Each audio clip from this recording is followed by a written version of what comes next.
Considering the increasing levels of intolerance and oppression in the world, especially in the United States, I think it is important to talk about the importance of resistance to oppression. And today I'll briefly talk about the 3 levels of resistance to oppression as imagined and articulated in the Islamic explanation of such things.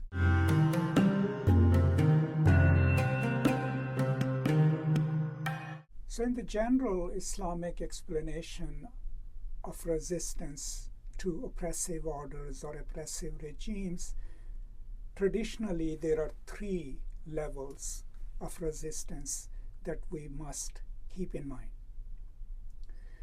And it goes like this. The first level is that if you have the power to stop oppression, do that. 2, if you do not have the power to stop oppression, you can resist it or speak against it, or in our case, write against it. And the third level, which is the lowest and below which you cannot go as a moral person, is that if you do not have the power to stop oppression or to challenge it with your words or with your writings or thoughts, you must think in your mind that what's going on is wrong.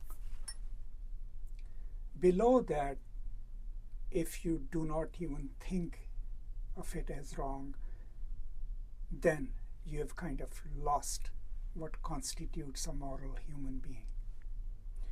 And I've often thought about these 3 levels, and I'll point out in a minute as to how some people have misused them as well.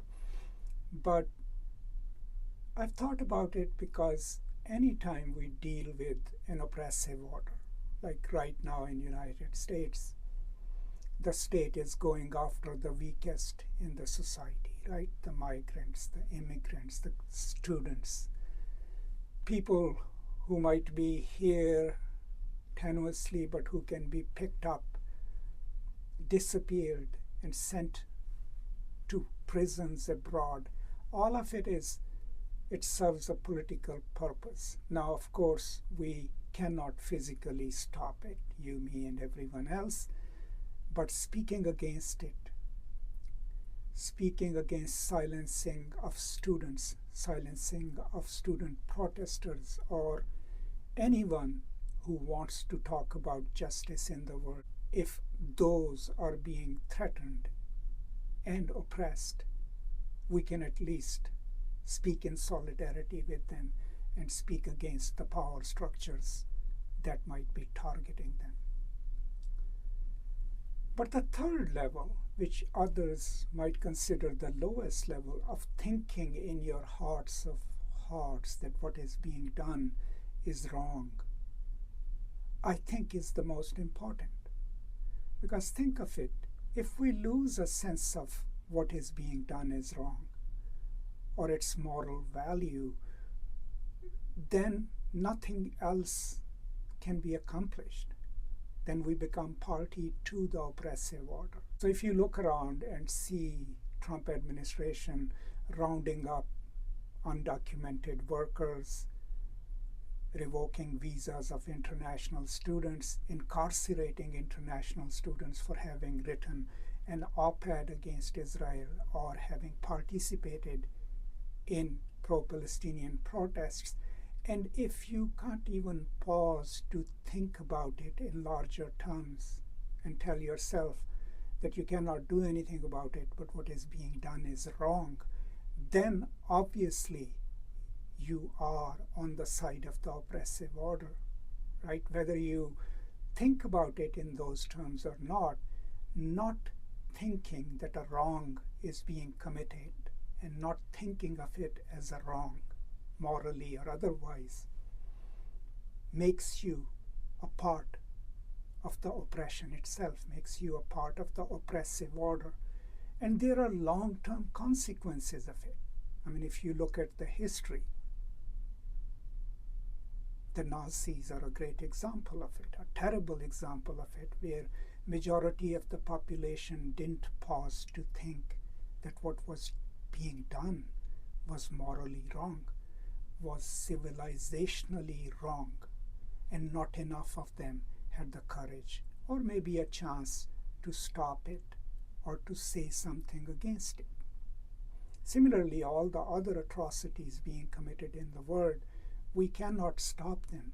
But if we stop speaking about them or do not speak in support of those who are being targeted, then with our silence, we become part of the oppressive order. As I had mentioned, that these concepts have been misused in the Islamic world. The Taliban misuse it, the Iranians misuse it, the Saudis misuse it, because when they think of stopping the wrong, Amr bil Maruf wa Nahi anil Munkar, right?